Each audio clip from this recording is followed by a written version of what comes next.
My parents sold the farm I grew up on in Georgia for $2.1 million. My brother, Grant, walked away with a brand new house in Atlanta, polished floors and a view of the skyline. Me? They handed me a cardboard box of rusted tools, a yellowing deed, and a shed falling apart on a forgotten piece of land in Mississippi. My father looked me straight in the eye and said, "Do something with it." That was the moment I realized the truth. My brother was the chosen one, and I was the one left with scraps. I almost set fire to that shed out of spite, ready to watch every board burn. But before the match touched wood, I saw something that froze me. Behind one of the walls was a hidden space, and what I found inside was so dangerous, so unbelievable, I had no choice but to call a federal agent. I grew up on that farm in southern Georgia. To most people it was just acres of dirt and rows of crops, but to me it was the center of my childhood. My earliest memories are of waking up before sunrise to the sound of roosters, rubbing the sleep from my eyes as my father, Calvin, stood by the back door with his coffee mug, barking orders like the farm was a military base. My mother, Lydia, tried to soften those mornings with warm biscuits and honey, but the truth was clear even then. My father didn't believe in comfort, he believed in work. My older brother, Grant, was always the one who seemed to thrive under that kind of pressure. He was taller, broader, the kind of son who carried a bale of hay on each shoulder while I struggled with just one. My father praised him for it. "That's how a Rourke man should look," he'd say, his voice heavy with pride. I remember standing there, sweating, dirt on my face, praying for just one word of recognition. It never came. The farm was where I learned how to mend fences, milk cows, and swing an axe until my hands blistered. It was where I learned how to survive under a man who thought love meant pushing you to your breaking point. My mother tried to bridge the distance between us. She would whisper things like, "Your father sees more in you than he lets on," but I never believed it. My father's silence was louder than any encouragement she offered. By the time I was 28, the farm had become less of a home and more of a shadow I carried. Grant left for Atlanta and made something of himself, at least in my parents' eyes. He wore suits, drove a new truck, and spoke about real estate deals I barely understood. I stayed behind, patching equipment, helping neighbors, taking odd jobs that kept me afloat but never made me shine. To the rest of the family, I was stuck. The day my parents sold the farm was the day my last tie to that life was cut. We gathered around the old kitchen table one final time. The smell of fried chicken lingered, but the mood was stiff, like a funeral without flowers. My father sat at the head of the table, his face unreadable. Grant looked confident, almost smug, leaning back in his chair with his arms crossed. My mother's hands trembled as she poured sweet tea, her eyes darting between me and my father like she wanted to shield me from what was coming. "We've made our decision," my father said, setting his coffee cup down with a thud. "The farm has been sold. $2.1 million. It was time Grant smiled like he had known all along. I stayed quiet, waiting for my piece of the story. Then my father pulled a crisp envelope from his jacket and slid it across the table to my brother. Grant opened it, scanned the paper, and nodded. "What's that?" I asked, my voice sharp. "A deed," my father said. "A house in Atlanta. Modern, spacious. It's yours, Grant. You'll have a fresh start." Grant slapped my shoulder like it was some kind of celebration. "Can you believe this?" I didn't see this coming, but I guess I should have. I forced a smile, but inside I felt the ground shift. Then my father turned to me. His expression hardened. He pulled a small battered cardboard box from the floor and set it in front of me. Inside were old wrenches, rusted screwdrivers, and a folded sheet of paper. "This is yours," he said flatly. I picked up the paper. It was a deed, but not to a house. It was to a shed, a falling-apart structure on a patch of land in Mississippi I had never even seen. "That's it?" I asked, disbelief tightening my throat. My father leaned forward, his eyes steady. "Do something with it." Make something. If you're a man, you'll find a way." Grant chuckled. "A shed? Come on, Dad, that's not even close to fair. It's not about fair," my father snapped. "It's about testing what's inside a man." Grant already proved himself. Ethan has yet to. My mother reached for my hand under the table. Her touch was gentle, but her eyes were wet. "Your father means well," she whispered. I pulled my hand back. The humiliation burned hotter than any sun I'd worked under. That was my inheritance? A box of tools that wouldn't fetch $10 at a yard sale and a deed to a shed? After dinner, Grant pulled me aside. He smirked and said, "Guess Dad never expected much out of you. But hey, maybe you can turn that shed into a doghouse or something." I clenched my fists, wanting to punch him, but I walked away. I couldn't give him the satisfaction. The next morning, I packed my truck with the box and drove toward Mississippi. Every mile felt heavier. The landscape changed from familiar Georgia fields to stretches of empty road. I thought about my childhood, about every time my father praised Grant and ignored me, about every time I had tried and failed to live up to his definition of a man. When I finally pulled up to the shed, it looked worse than I imagined. The roof sagged, one window was shattered, and weeds crawled up the sides like they were trying to swallow it whole. I stepped out of the truck, stared at it, and felt my chest tighten with rage. This was supposed to be my chance. This was what my father thought I deserved? I kicked the door open. Dust clouded the air. The floorboards creaked under my boots. The place smelled like rot and abandonment. I stood there, staring at the warped beams and peeling paint, and the thought hit me hard. I could burn it down, end the insult right here. I pulled a matchbook from my pocket. My hand trembled, not from fear but from the weight of years of disappointment pressing down on me. That was the moment when everything was about to change. I stood in the doorway of that shed with the matchbook in my hand. The idea of burning it felt almost righteous. Flames would erase the insult, wipe away the memory of my father's condescending words, and leave nothing but ashes. Grant would laugh, sure, but at least I wouldn't have to look at the wreck. My father would shake his head, call me weak, but that was nothing new. I flicked the match once, then stopped. The shed groaned around me, as if reminding me it had stood longer than my anger. Dust swirled in the streaks of sunlight, leaking through the holes in the roof. My heart pounded, caught between rage and curiosity. I struck the match again and held it close to the wall. The old wood smelled of mildew and oil. Then, in the silence, I heard something. A faint echo that didn't fit. I tapped the wall with my boot. Hollow. The anger drained, replaced by a sharp pull of curiosity. I leaned down, pressed my ear to the boards, and knocked again. Hollow. The other walls thudded solid, but this one whispered like it was hiding something.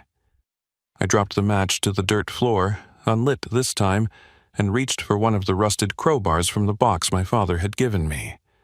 The irony wasn't lost on me. The tools I had nearly cursed became the instruments to uncover the truth. With a grunt, I pried at the boards. They groaned and split, brittle under the force. Each crack sent a shiver up my arms. Finally, one plank snapped free, and behind it I saw not more rotted wood, but a dark, narrow cavity. The air that seeped out smelled metallic, like old coins and damp iron. I widened the gap until I could slide inside. My flashlight cut through the darkness. My breath caught. Stacked against the hidden wall were metal crates, the kind you'd see in military surplus yards. Beside them sat a trunk with brass latches, scarred and dented from age. On top of the trunk lay envelopes, sealed and marked with numbers and letters that looked more like codes than addresses. For a long moment, I just stared. My hands shook as I lifted one envelope. Inside were papers stamped with red ink, confidential.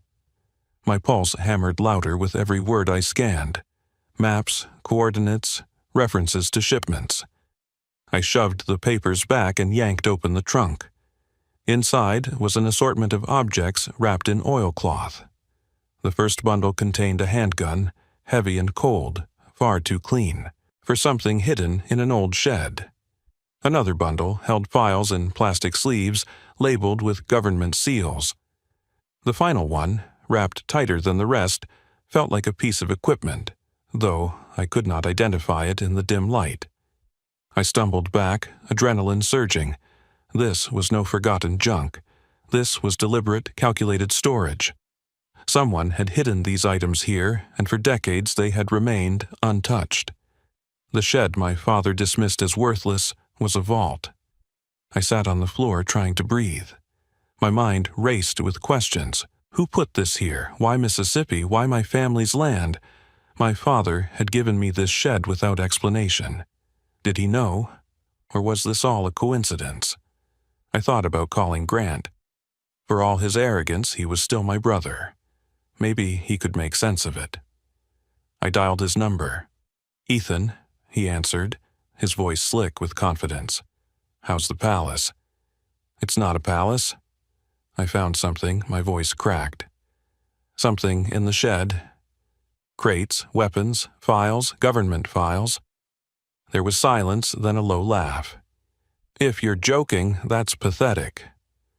But if you're serious, you'd better shut your mouth and keep it quiet. This could be worth something. Real money. You don't get it, Grant. This isn't some antique chest we can sell at a flea market. This looks dangerous. Dangerous is another word for valuable. If Dad gave it to you, maybe this is your one shot to actually step up. Don't blow it by running to the cops. Handle it like a man." I gritted my teeth, the same old story. To him, manhood meant money, risk, bravado. But I felt the weight of the papers in my hands and knew this was more than I could carry alone. When I hung up, the silence in the shed was deafening. The walls seemed to close in, pressing me toward a decision. Burn it, and the danger disappears. But so does the truth. Hide it, and I live with a secret that could kill me. Tell someone, and I risk becoming a target. I remembered my father's words. Do something with it. For the first time, I wondered if he meant more than rebuilding. Did he know about this? Was it a twisted test to see if I would sell out or stand tall? The night fell heavy over the Mississippi land. I sat outside the shed, staring at the stars, the box of rusted tools beside me. My mind replayed every insult, every doubt, every comparison to Grant. My whole life I had been the weak one, the overlooked son. Now, in front of me, was something that could prove otherwise. But it wasn't just about proving myself anymore, it was about survival. By morning, I made my choice. I would not burn the shed, I would not sell its contents, I would not trust Grant. I would take the one path that felt right, even if it terrified me. I would call someone who understood the weight of this discovery. As I locked the shed and slid the deed into my pocket, I felt something shift inside me. For the first time, I wasn't just reacting to my father's judgments or my brother's mockery. I was making my own decision. It was the scariest one of my life, and it was only the beginning. By the time the sun rose over the Mississippi fields, I was still awake. The shed loomed behind me, its broken boards glowing faintly in the morning light. My eyes burned from lack of sleep, but my mind wouldn't stop racing. I had made my decision. I would not burn the shed or pretend it was worthless. I would not follow my brother's advice and treat the discovery like a payday. This was bigger than me, bigger than any chance at proving myself to my father. It was dangerous, and I needed help. The problem was, who could I trust? Grant had already shown his hand. To him, the crates were dollar signs. My father, he was the one who shoved this burden onto me with his cryptic challenge to do something with it. If he knew what was hidden in those walls, then he had kept it secret for decades, and that didn't make him trustworthy. My mother? She would only worry and try to protect me, and I couldn't drag her into it. That left me with one option: authorities. The idea made me sick to my stomach. Calling federal agents meant stepping into a world I didn't understand, one filled with consequences I couldn't predict. What if I got accused of hiding this stuff? What if I got tied to whoever left it here? I could end up in prison. But what if I ignored it? What if the people who hid it came back? That thought chilled me more than the morning air. I paced the dirt road outside the shed, clenching and unclenching my fists. Every choice carried risk. But one thing became clear. I could not carry this weight alone. I decided to take one more look before making the call. Maybe there was a clue I had missed, something that could help me explain myself when I contacted the authorities. I pulled the boards back again and crawled inside the hidden cavity. My flashlight swept over the crates, the trunk, the envelopes. I forced myself to examine them closely. One envelope was thicker than the rest. I slid out the papers and unfolded them. Inside were lists of shipments, dates, and names, all typed on brittle yellow pages. Stamped across the top in faded ink was the seal of a government agency. The dates stretched back decades, some from before I was even born. Whoever had hidden these files had been working with classified material for a long time. I moved to the trunk again. This time, I opened a smaller box within it. Nestled inside were photographs, black and white, showing men in military uniforms standing beside vehicles loaded with crates just like the ones in front of me. On the back of one photo was scribbled a single word: deliveries. My pulse quickened. This wasn't random junk.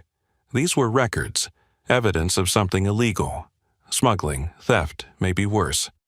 The air inside the shed felt heavier, as though the walls themselves carried secrets I had no business holding. I backed out, set the photos aside, and pulled my phone from my pocket. My hand hovered over the keypad. I knew, once I made this call, there would be no going back. I took a deep breath and dialed. The line connected, and after a series of transfers I was speaking to someone who identified himself as Special Agent Rowan from the Federal Bureau. His voice was calm but sharp, like he was trained to strip the emotion from every conversation. "What exactly did you find?" he asked. I swallowed hard. Crates, files, military stuff. Old, but it looks official. It was hidden in a shed my father left me. There was a pause. "Are you in immediate danger?" "I don't think so. No one else knows except my brother, but I don't trust him." "Do not open anything else," Agent Rowan said firmly. "Do not move the crates. Stay where you are. We'll send a team." The weight of his words pressed down on me. A team. This wasn't small. This wasn't a mistake I could sweep under the rug. I had just stepped into something that reached far beyond my family. I hung up and sat in my truck, staring at the shed. My hands trembled on the steering wheel. 100 thoughts raced through me. Would they believe I had nothing to do with this?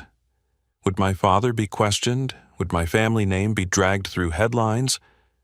Hours later, as I waited, I thought about Grant again. I imagined him pacing his perfect new house in Atlanta, sipping whiskey and sneering at the idea that I had called the authorities. He would have seen an opportunity for himself. I had seen a responsibility. That difference between us had never been clearer. Then I thought about my father. His stern face, his constant lectures, his belief that hardship shaped character. Maybe this was what he meant when he said, "Do something with it." Maybe he wanted to see if I would rise above temptation or fall into the same pit of selfishness that consumed so many men before me. I hated him for putting me in that position, but a part of me wondered if he had known exactly what he was doing. The sound of engines pulled me from my thoughts. Black SUVs rolled up the dirt road, their tires kicking up clouds of dust. Men in dark jackets stepped out, their expressions unreadable, their movements precise. Agent Rowan was among them, a tall man with a square jaw and eyes that scanned everything without rest. "Are you Ethan Rourke?" he asked. "Yes," I said, my throat dry. "Show us." I led them to the shed. They moved quickly, professionally, peeling away boards, cataloging items, photographing everything. The hidden wall was exposed fully now, no longer my secret but evidence in a federal investigation. As I stood back, watching strangers dismantle the mystery. A strange mix of emotions churned inside me. Fear, relief, pride, and anger all fought for space. The shed was no longer just mine. It had become part of a story far larger than anything I had ever imagined. In that moment, I realized my decision had changed everything. I wasn't just the overlooked son anymore. I had stepped into a role no one expected of me. I had chosen integrity over greed, courage over silence. The real test, I understood now, was just beginning. The shed that had once been my burden was no longer mine. It was now a crime scene. The federal agents moved through it with an efficiency that both unsettled and reassured me. Every crate was pried open under careful hands. Every envelope was sealed inside evidence bags. I stood outside, leaning against my truck, watching the land I inherited transform into something unrecognizable. Agent Rowan approached, his jaw tight, his expression controlled. "We found items here that are not supposed to exist outside secure facilities," he said. His voice was low but carried the weight of authority. "Do you have any idea how these came to be here?" I shook my head. I swear I didn't know. My father gave me the shed. He never said a word about what was inside. Rowan studied me for a long moment, his eyes sharp as if they could strip away lies. Then he nodded. "We believe you. But this is not small. What you uncovered connects to a smuggling network that has been dormant for decades. These materials were meant to disappear. Someone hid them here, likely assuming the land was quiet and forgotten." My stomach knotted. The idea that criminals had used my family's property for this made me feel sick. I thought of my father again. Had he truly been blind to it all, or had he suspected something? Rowan motioned to one of his men, who carried over a heavy steel case. It was dented, rusted along the edges, but the locks had been cut cleanly by the agents. Inside, cushioned in rotting cloth, lay several strange objects. One was a weapon, sleek and unfamiliar, stamped with foreign markings. Another was a thick folder of documents bearing seals from agencies I recognized from television but never thought I would see in real life. Rowan pulled out one page and held it so I could see. It was a shipping manifest, dated in the 1970s, listing items moved across state lines under false company names. Next to the shipments were notes in neat handwriting, marking drop points and payoffs. The final line chilled me. "Store remainder in Mississippi location until further notice." That shed. My shed. "This is part of a Cold War smuggling operation," Rowan explained. "Weapons, technology, sensitive files. Whoever ran this had connections deep enough to keep it hidden for years. When the network collapsed, the shed became a tomb for what was left." I ran a hand over my face, trying to process it. My father's gift had been no gift at all. It had been a trap filled with ghosts of history, a box of secrets dangerous enough to ruin lives. "What happens now?" I asked quietly. "We remove everything. We'll investigate the origins. This will take months, maybe years, but one thing is clear. If you hadn't called, if you'd tried to sell or keep this, you could have been targeted by people who don't want this history exposed." The weight of his words hit me harder than the summer sun overhead. I had nearly set it all on fire. I had nearly let my anger erase something that could have destroyed me. Instead, my choice had brought it into the light. Grant arrived later that afternoon, his truck rolling up the dirt road in a cloud of dust. He jumped out, his face red with fury. "What the hell did you do, Ethan?" he shouted. "I told you to keep quiet." "Do you have any idea how much this could have been worth?" I stared at him, my anger rising. "It wasn't ours to sell. It was poison, and you wanted me to drink it with you." "Poison?" He laughed bitterly. "No, you're just scared. Always scared. Always running to someone else to handle your problems." Rowan stepped forward, his presence towering over my brother. "Sir, this is a federal investigation. If you interfere, you will be removed." Grant's jaw clenched, but for once he had no comeback. He turned on his heel, muttering curses as he stormed back to his truck. Watching him drive away, I felt a sharp pang of both sadness and clarity. My brother would never understand. He had been handed everything, and he still craved more. As the sun dipped lower, casting the shed in shadows, Rowan placed a hand on my shoulder. "You did the right thing. Most people wouldn't have. You'll get questions, maybe even suspicion, but remember this. Your decision likely saved lives. Sometimes doing the right thing doesn't make you rich or popular. Sometimes it just keeps the world a little safer." His words sank deep. For the first time in my life, someone in authority had acknowledged that my choice mattered, that my actions carried weight. My father's voice echoed in my head, his challenge, his doubt, his constant comparison to Grant. And then I thought of my mother, her quiet belief that I was stronger than anyone knew. That night, as the agents packed up the last of the evidence, I sat on the porch of the old shed. The boards creaked beneath me, but the structure felt lighter now, as if its secrets had been lifted. I stared at the stars over Mississippi, feeling something I hadn't felt in years. I felt seen. The shed stood empty once the agents hauled away the crates, the trunk, and every scrap of evidence that tied the land to a hidden past. Only the bare walls remained, stripped of their secrets. What had started as my father's insult had transformed into the stage for a federal investigation. For the first time in years, I felt the weight of my family's judgment lift, though I knew the fallout had only just begun. That evening, I drove back to Georgia. My truck rattled over the roads I knew by heart, carrying me home to confront the family that had set me on this path. When I stepped through the door, the air was heavy with silence. My mother sat at the kitchen table, her hands wrapped around a cold cup of tea. My father leaned against the counter, his face unreadable. "I heard," my father said, his voice low. "Agents called. They wanted to know if I had ever seen anything suspicious on that land." I dropped my keys on the table and looked him in the eye. "Did you know?" His jaw tightened. For a long time, he said nothing. Then he shook his head. "I suspected something was wrong with that property when I acquired it years back. A man offered it for cheap, too cheap. I thought maybe it was worthless farmland, but I never set foot inside the shed. I figured if it was rotten, it could be torn down someday. I never imagined this." The explanation did little to soothe me. He had left me in the dark and tossed me the problem like a bone to a dog. My anger flared. "You gave it to me like it was punishment. Do something with it, you said." "That wasn't a test, Dad. That was a trap." His eyes narrowed, but he didn't argue. My mother spoke instead, her voice trembling. "Ethan, what you did, it was brave.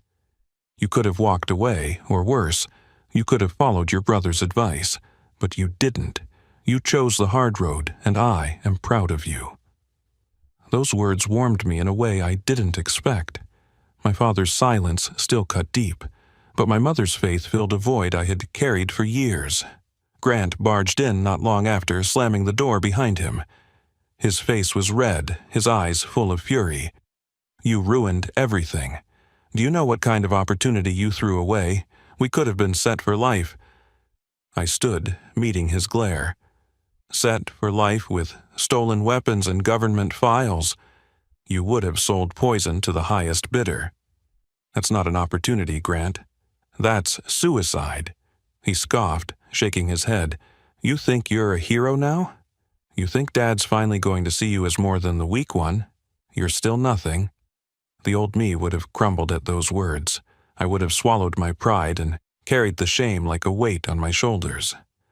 But not this time. I stepped closer, my voice steady. "I may not have the house or the money, but I have something you don't. I made the right choice. And for once, I can live with myself." Grant sneered, but he had no response. He stormed out, his footsteps echoing down the hall until the door slammed behind him. Silence fell again. My father stared at me for a long moment. Finally, he said, "I can't say I would have done the same, but you did what needed to be done. That takes a kind of strength most men don't have. It wasn't praise, not in the way he had praised Grant all those years, but it was acknowledgement, and for me, it was enough. Days turned into weeks. Federal agents called me in for questioning more than once, but each time they made it clear I was not under suspicion. They wanted details about my father, the sale of the farm, and the history of the land.